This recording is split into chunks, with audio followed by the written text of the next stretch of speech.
अनुच्छेद 161, अनुच्छेद 161,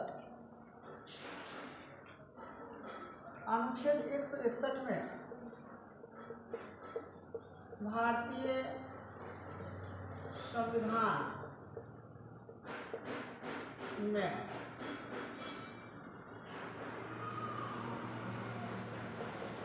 राज्यपाल का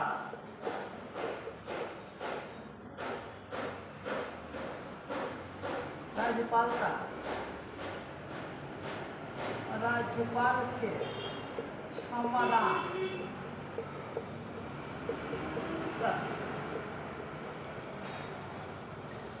की बात जानना। याद रखिएगा, भारतीय संविधान के अनुच्छेद 101 में राज्यपाल के क्षमादान के बारे में हम लोग को जानकारी प्राप्त करनी है। याद रखिएगा, जो भारतीय संविधान के तहत अनुच्छेद 161 में राज्यपाल के क्षमादान की शक्ति जो है 5 क्षमादान प्राप्त है इनको। एक होता है क्षमा, दूसरा होता है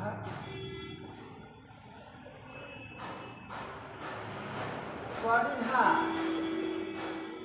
तीसरा होता है लघुकरण, चौथा होता है प्रतिलंबन और पांचवा होता है क्षमा। एक हो जाएगा, प्रतिहार हो जाएगा, लघुकरण हो जाएगा और प्रतिलंबन हो जाएगा और एक हो जाएगा विराम हो जाएगा। अब थोड़ा सा आप लोग ध्यान रखिएगा, ये हमारे राज्यपाल महोदय को ये शक्तियाँ प्रदान है। सब शक्तियों के बारे में हम आप लोग से बारी बारी से बताएंगे। ये सिर्फ ये इनके पास जो है राज्य स्तर के लिए, राज्य के लिए, ठीक है ना, राज्य के शासन में यह क्या कर सकते हैं, राज्य के शासन में यह कर सकते हैं। क्षमा का मतलब क्या होता है? क्षमा, याद रखिए, क्षमा का मतलब क्या होता है? जब कोई दोषी व्यक्ति को राज्यपाल द्वारा बिना किसी शर्त को उनका दोष माफ कर देते हैं, उसे क्षमा कहा जाता है। क्या कहा जाता है? यानी कहने का मतलब यह है कि राज्यपाल महोदय की जितना भी शक्तियाँ हैं वह सिर्फ अपना राज्य के शासन पर ही चला सकते हैं। और बताया गया क्षमा के अगर कोई व्यक्ति दोषी है, पूर्ण रूप से दोषी है, तब वह राज्यपाल महोदय के पास जाता है तो उनके सभी दोषों को माफ कर देना बिना किसी शर्त को, यही क्षमा कहलाता है। क्या कहलाता है? क्षमा कहलाता है। इसको आप नोट कर लीजिए।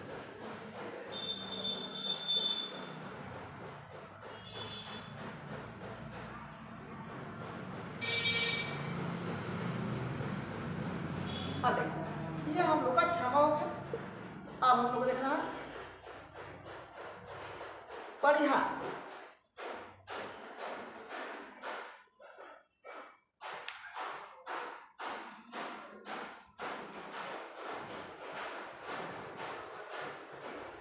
यहाँ बताया गया है आपको दूसरा नंबर परिहार।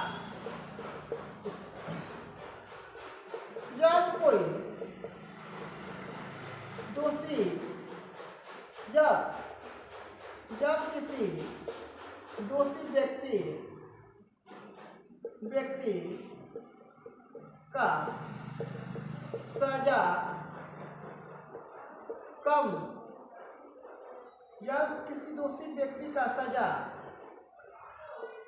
राज्यपाल के द्वारा कम कर दिया जाता है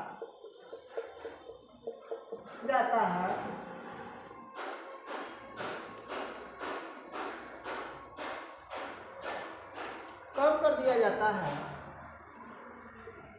उसे परिहार कहते हैं। जैसे में सुहान को किसी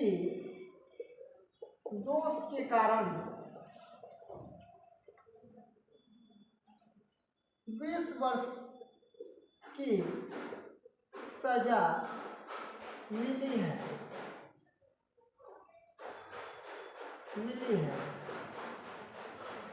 परंतु राज्यपाल महोदय 20 के बदले 5 वर्ष की सजा कर देते हैं। इसी को हम लोग बोलते हैं परिहार। कब बोलते हैं इसी को हम लोग परिहार बोलते हैं। परिहार कब बोला जाता है? जब राज्यपाल महोदय द्वारा किसी व्यक्ति को दोषी होने पर जो सजा दी जाती है और उसी सजा को वो और कम कर देते हैं, उसको क्या बोला जाता है? तो प्रतिहार बोला जाता है। क्या बोला जाता है? उसको प्रतिहार बोला जाता है। चलिए आप लोग इसको नोट कर लीजिए।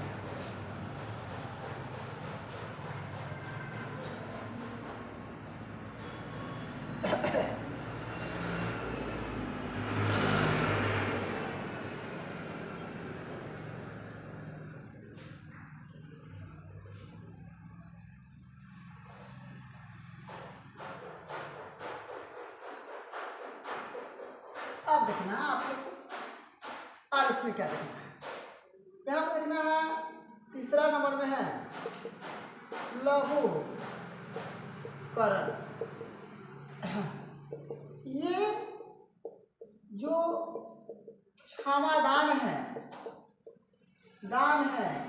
यह राज्यपाल महोदय के अधिकार क्षेत्र से बाहर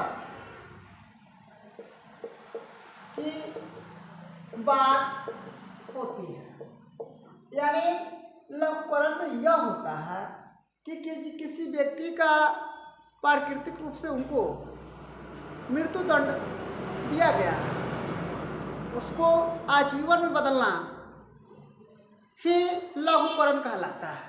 लघुकरण का मतलब होता है कि अगर उच्च न्यायालय द्वारा किसी व्यक्ति को फांसी की सजा दे दी गई है तो राज्यपाल महोदय का यह अधिकार क्षेत्र से बाहर हो जाता है। इस पर सिर्फ अधिकार लेने की फैसला राष्ट्रपति का होता है। तो लघुकरण का मतलब ये होता है, इसमें क्षमादान ये जो होता है ये राज्यपाल महोदय का नहीं होता है।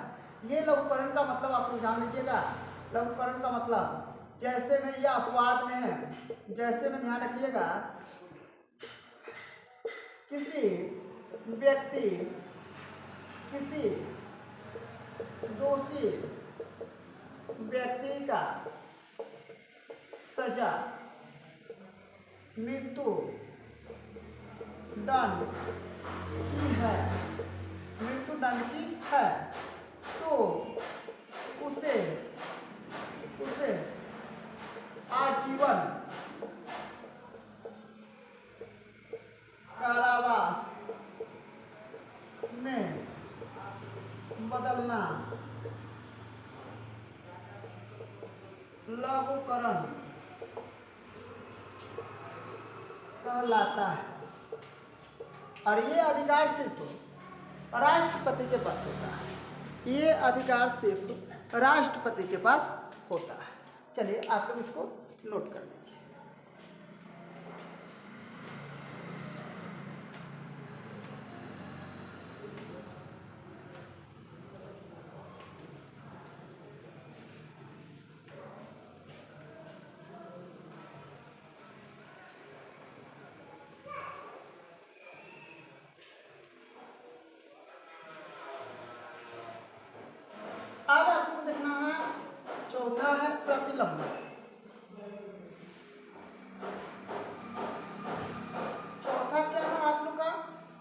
चौथा हो गया हम लोग का प्रतिलंबन। देखिए प्रतिलंबन, प्रतिलंबन क्या है? किसी दोषी व्यक्ति का सजा में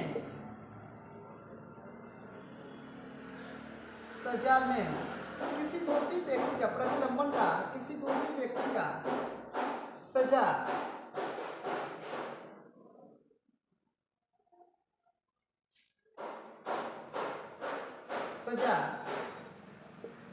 देने में कुछ अधिक समय लिया जाता है उसे ही प्रतिलंबन कहा जाता है। इसी को हम लोग क्या बोलते हैं? प्रतिलंबन कहते हैं।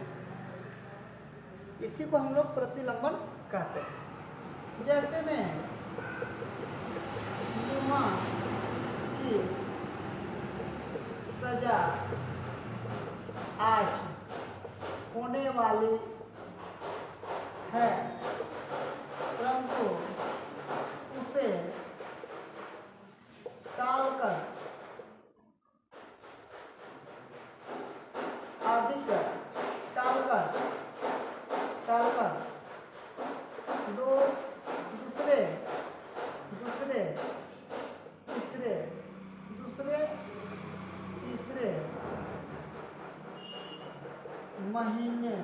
दूसरे तीसरे समय के लिए छोड़ा जाता है।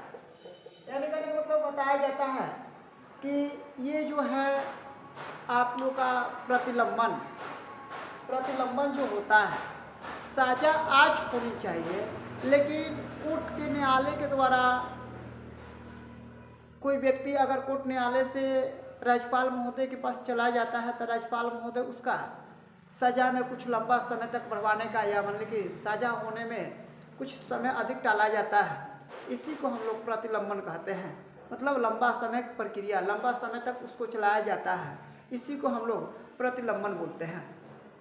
और एक आप लोग को मिलेगा विराम। विराम का मतलब क्या होता है, थोड़ा सा ध्यान रखिएगा। ये अधिकार है, राज्यपाल महोदय के पास ये अधिकार है, परंतु मृत्यु दंड का अधिकार नहीं। अब देखिए राज्यपाल महोदय के पास क्या है, शक्ति। यहाँ पे लिखा गया है विराम। अगर किसी दोषी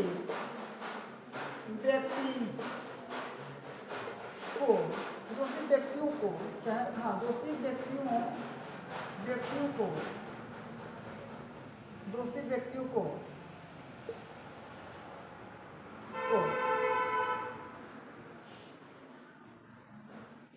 को सजा पर विराम लगाया जाता है, जैसे गर्भवती महिला, बुढ़ापा,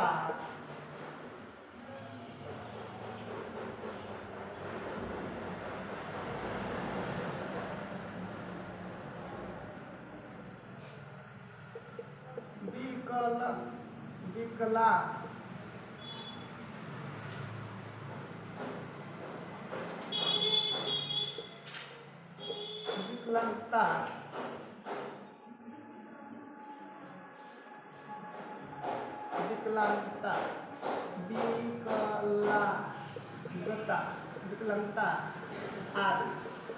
अब याद रखिएगा, किसी व्यक्ति को कहा गया है, किसी दोषी व्यक्तियों को सजा दे दी गई है, किसी दोषी व्यक्तियों को सजा दे दी गई है और दोषी व्यक्ति को वह व्यक्ति में अगर महिला हो, गर्भवती हो, अगर कोई व्यक्ति हो कहीं टूटा फूटा कटा फटा, ठीक है ना, तथा बुढ़ापा की स्थिति में उससे सजा से क्या कर दिया जाता है, मुक्त कर दिया जाता है, उसे छोड़ दिया जाता है, ठीक है ना, उस पर कुछ समय के लिए विराम लगा दिया जाता है। इसी को बोलते हैं हम लोग, इसी को हम लोग कहते हैं, इसको विराम बोला जाता है।